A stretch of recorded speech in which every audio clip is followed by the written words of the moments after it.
Kate Middleton sat quietly in her private room at the London clinic, her hands trembling slightly as she processed what she had just heard. The security guard, who had been stationed outside her room during her recent hospital stay, had just shared something that left her feeling deeply hurt and disappointed. His words kept echoing in her mind, painting a picture she never expected to see. The guard, a professional who had worked with the royal family for years, had approached Kate's private secretary with concerns about what he witnessed during those difficult days. He felt it was his duty to report the unusual behavior he observed, behavior that seemed deliberately cold and calculated. When Kate's team decided she should know the truth, they arranged a private meeting where the guard could share his observations directly. According to the guard, Queen Camilla had visited the hospital several times during Kate's stay, but not in the way one might expect from a concerned family member. Instead of coming to Kate's room to offer support or comfort, Camilla had spent her time speaking with various hospital staff members in hushed conversations. The guard noticed that Camilla seemed more interested in gathering information than providing emotional support to her daughter-in-law. The guard recalled one particular incident that stood out clearly in his memory. On the second day of Kate's hospitalization, Camilla arrived at the clinic dressed impeccably as always, but her demeanor was strangely businesslike. She walked past Kate's room without stopping, heading directly to the nurse's station. There, she engaged in a lengthy conversation with the head nurse, asking detailed questions about Kate's condition, her treatment plan, and most disturbingly, how long the doctors expected her recovery to take. What troubled the guard most was the tone of these conversations. There was no warmth, no genuine concern in Camilla's voice.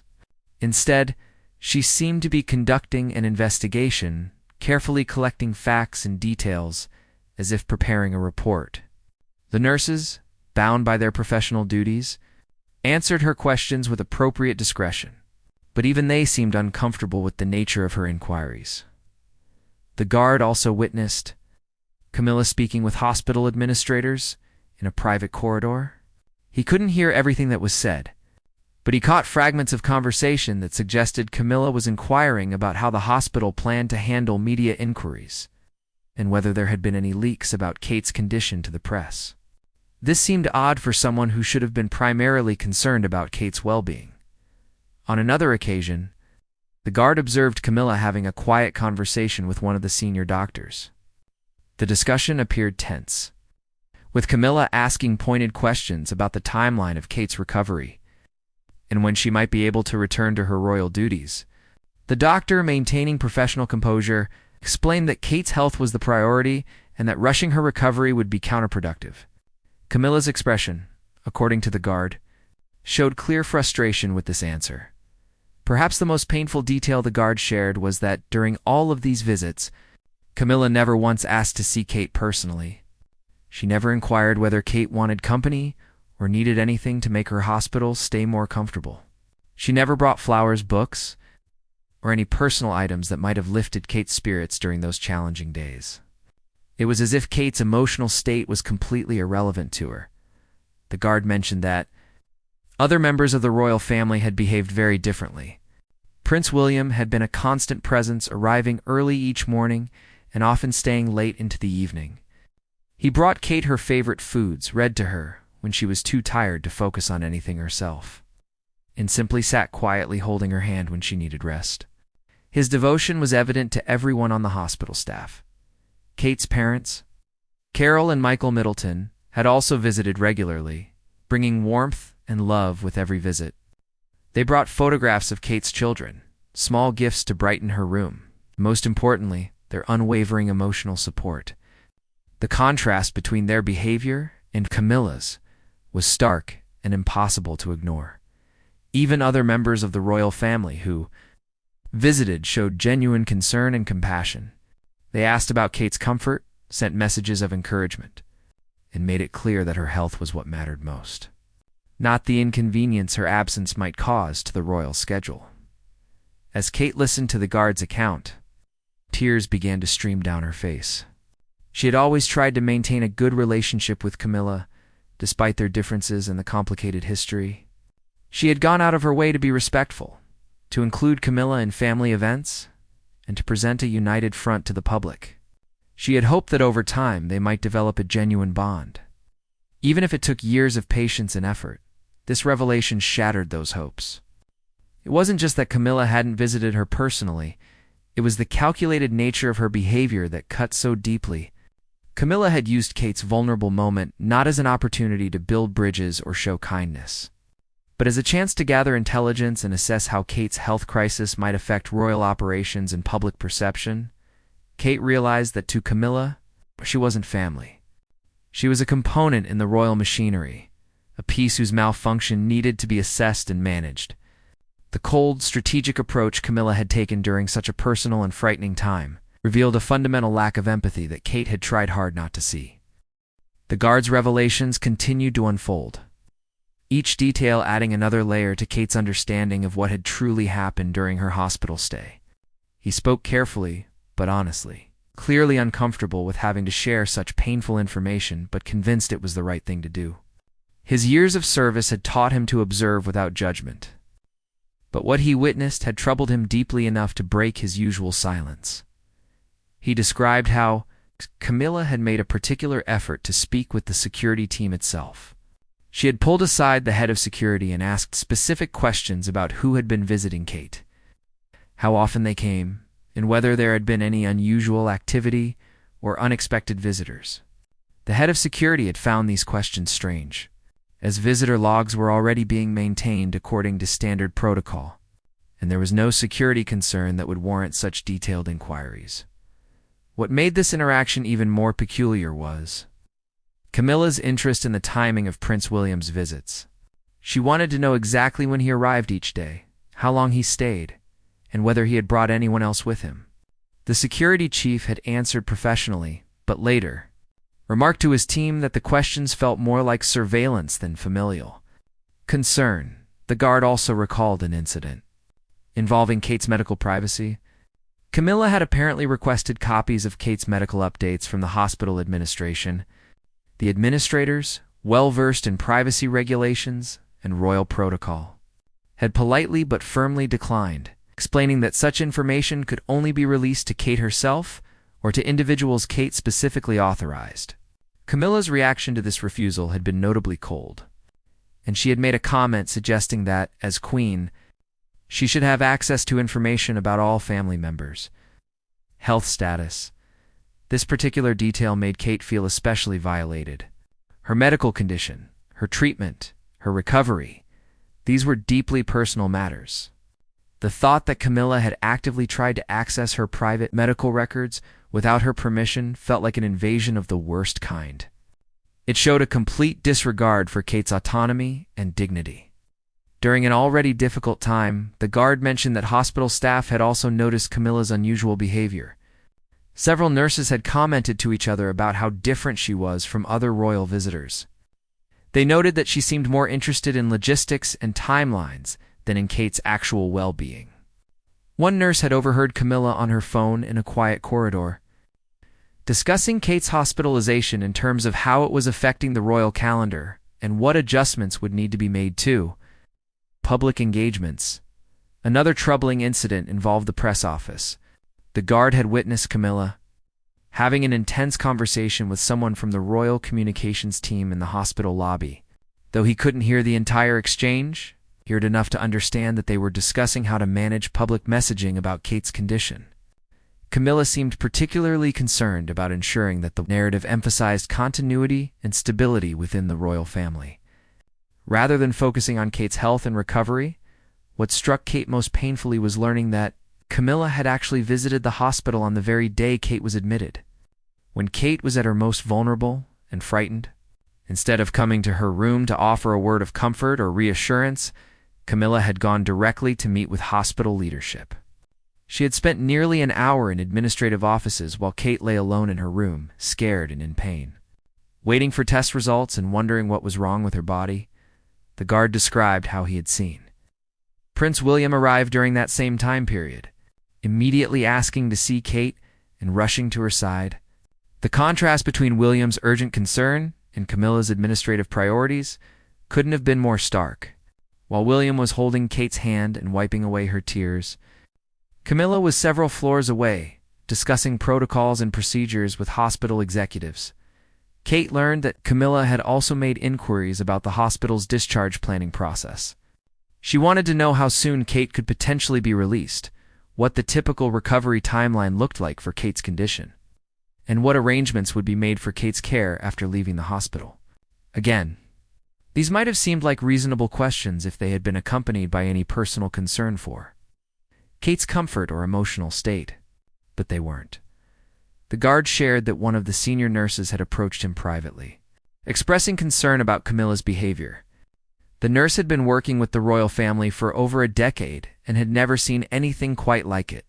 She told the guard that, in her experience, when family members behaved this way, focusing on logistics, while avoiding personal contact with the patient, it usually indicated some kind of family conflict or emotional distance that made direct interaction uncomfortable. This observation had prompted the guard to pay even closer attention to Camilla's subsequent visits. He noticed that she seemed to time her arrivals to coincide with periods when Prince William was not present. It was as if she was deliberately avoiding any situation where she might have to interact with both Kate and William together. This pattern of avoidance suggested a level of calculation that went beyond simple awkwardness. Kate also learned that Camilla had spoken with Kate's private secretary, ostensibly to offer help with managing Kate's schedule during her recovery. However, the nature of that conversation had raised concerns. Rather than asking what Kate might need or how Camilla could support her, she had focused on which of Kate's royal duties could be redistributed, and how quickly Kate could be expected to resume her full schedule of engagements. The guard recounted one, a particularly chilling moment when he overheard Camilla speaking with an aide in the hallway. She had made a comment about how inconvenient the timing of Kate's health crisis was, given upcoming royal events that required full family participation. As the guard continued sharing his observations, Kate felt a growing sense of isolation and betrayal. She had always known that her relationship with Camilla was complex, shaped by history and circumstances neither of them had chosen. But she had tried to approach it with grace and patience, believing that time and goodwill could bridge any gap. Now she was confronting the painful reality that her efforts might have been one-sided all along. The guard told Kate about a conversation he had overheard between Camilla and a member of her personal staff. They had been standing in a quiet alcove near the hospital's private entrance, apparently believing they were alone. Camilla had been expressing frustration about the media attention Kate's hospitalization was receiving, commenting that it was overshadowing other royal activities and initiatives that deserved public focus. The staff member had murmured agreement. They had discussed strategies for redirecting press coverage. What hurt Kate most about this revelation was its timing.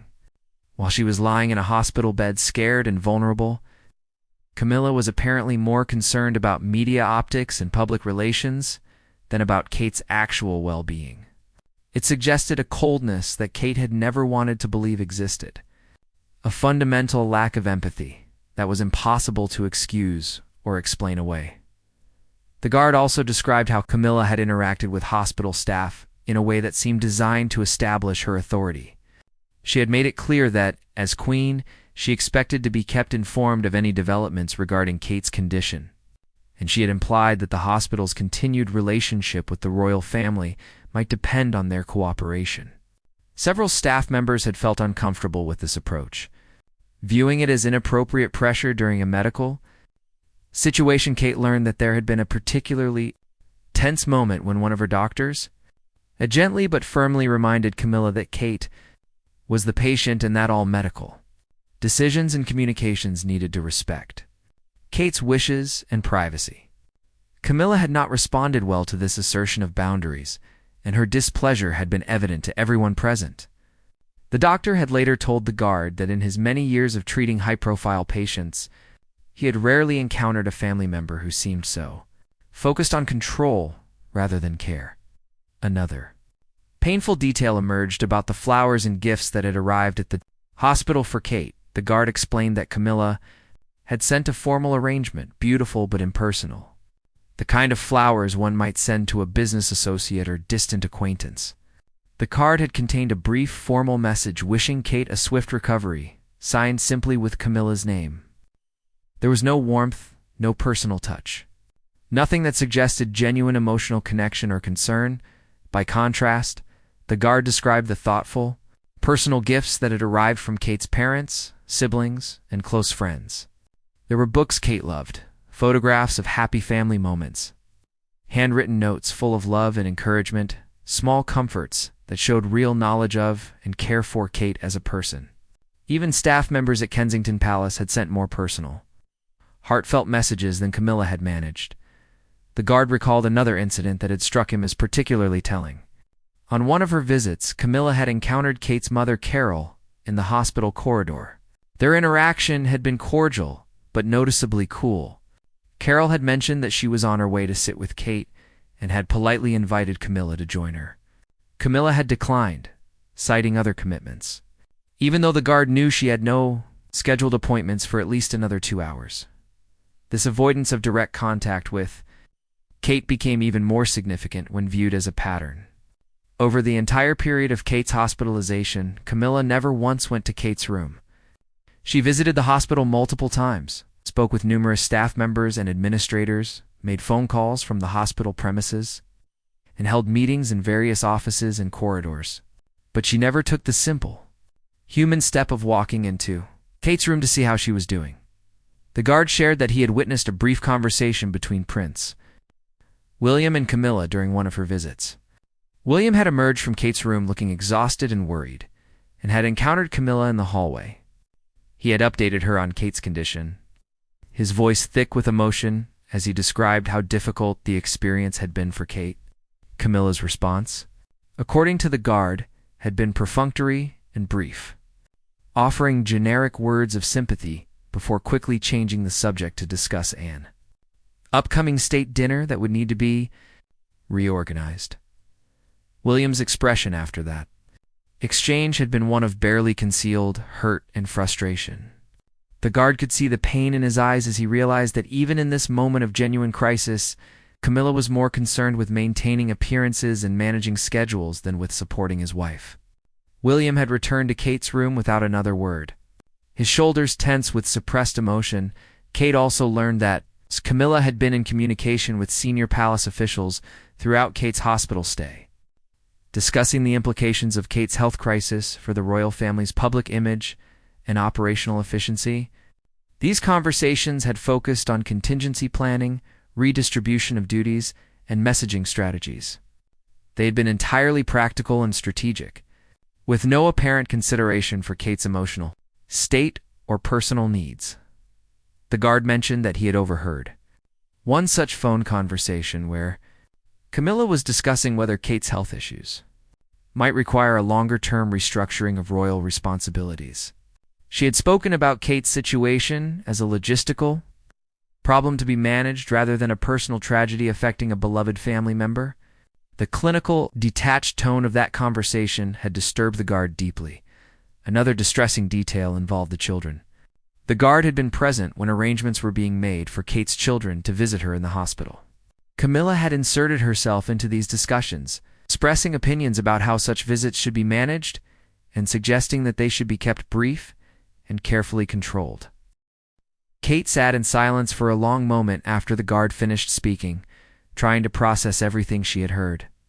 The room around her seemed to fade away as she grappled with the reality of what Camilla's actions revealed about their relationship and about Camilla's character. She had always tried to see the best in people, to give them the benefit of the doubt. But this was becoming impossible to rationalize or excuse. The guard, sensing her distress, had offered her a glass of water and waited patiently while she collected her thoughts. He had clearly found it difficult to share this information, but he had felt it was important that Kate know the truth about what had happened during her most vulnerable moments. His sense of duty and his genuine concern for Kate's well-being had compelled him to speak up. Even knowing it would cause her pain, Kate began to reflect on her relationship with Camilla over the years. She thought about all the times she had made efforts to include Camilla in family events, all the occasions when she had bitten her tongue rather than respond to subtle slights or dismissive comments. She had told herself that patience and kindness would eventually build a bridge between them, given enough time and goodwill. they could develop a genuine familial bond.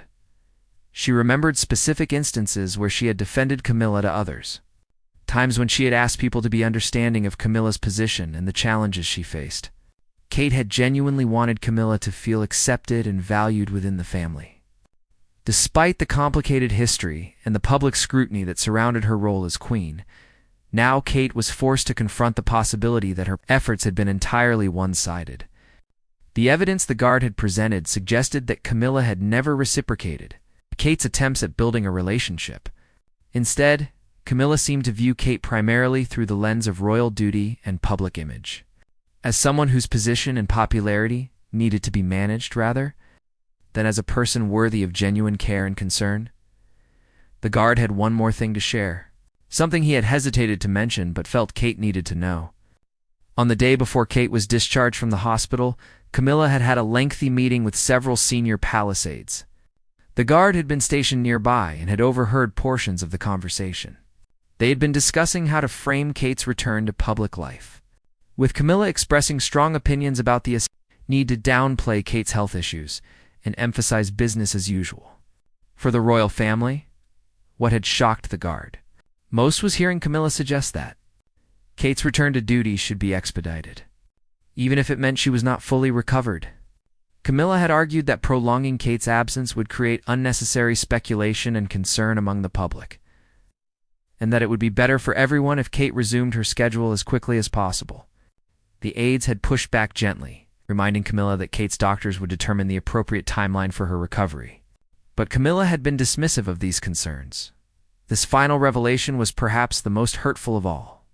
It demonstrated that even when it came to Kate's physical health and recovery, Camilla was willing to prioritize public relations and royal efficiency over Kate's actual well-being. It showed a disregard for Kate's health that went beyond emotional coldness into something more actively harmful. Kate thought about her children and how confused and worried they had been during her hospitalization. Prince George, Princess Charlotte, and Prince Louis had all struggled with seeing their mother in the hospital. William had worked hard to reassure them while managing his own fear and anxiety. The thought that Camilla had viewed this family crisis primarily as a logistical inconvenience filled Kate with a deep sadness that was mixed with growing anger. She also thought about the other members of the royal family who had shown genuine kindness during her hospital stay. She thought about the heartfelt messages, the thoughtful gestures, the hours spent simply sitting with her when she needed company. These acts of love and support had meant everything to her during those difficult days, and they stood in stark contrast to Camilla's calculated detachment. The guard could see the emotions playing across Kate's face: hurt, betrayal, anger, sadness, and something else. Something harder and more resolute. He watched as Kate straightened her shoulders and wiped away her tears, a new determination settling over her features. She thanked him for his honesty and his courage in coming forward, acknowledging how difficult it must have been for him to report what he had witnessed. After the guard left, Kate sat alone with her thoughts. She realized that this moment represented a turning point in her life and in her relationship with the royal family. She could no longer maintain the polite fiction that everything was fine between her and Camilla. She could no longer pretend that Camilla's coldness was just a matter of different personalities or communication styles. The evidence was too clear, too damning, too painful to ignore. Kate began to think about what this meant for her future within the royal family. She had always tried to navigate the complex dynamics with grace and diplomacy, but she was beginning to understand that there were limits to what diplomacy could achieve. Some relationships, no matter how much effort you put into them, simply could not be fixed or improved because the other person had no interest in genuine connection. She thought about Prince William and how this would affect him. She knew he had his own complicated feelings about Camilla, shaped by his memories of his mother and his loyalty to her memory. This situation would put him in a difficult position, caught between his wife and his father's wife. In the days following the guard's revelations, Kate found herself seeing everything through a new lens. Interactions with Camilla that she had previously interpreted as merely awkward or uncomfortable now appeared in a different light, revealing patterns of behavior she had been too generous or too hopeful to recognize before. She began to understand that what she had attributed to Camilla's reserved personality was actually something more calculated and deliberate. Kate decided she needed to talk to Prince William about everything the guard had shared.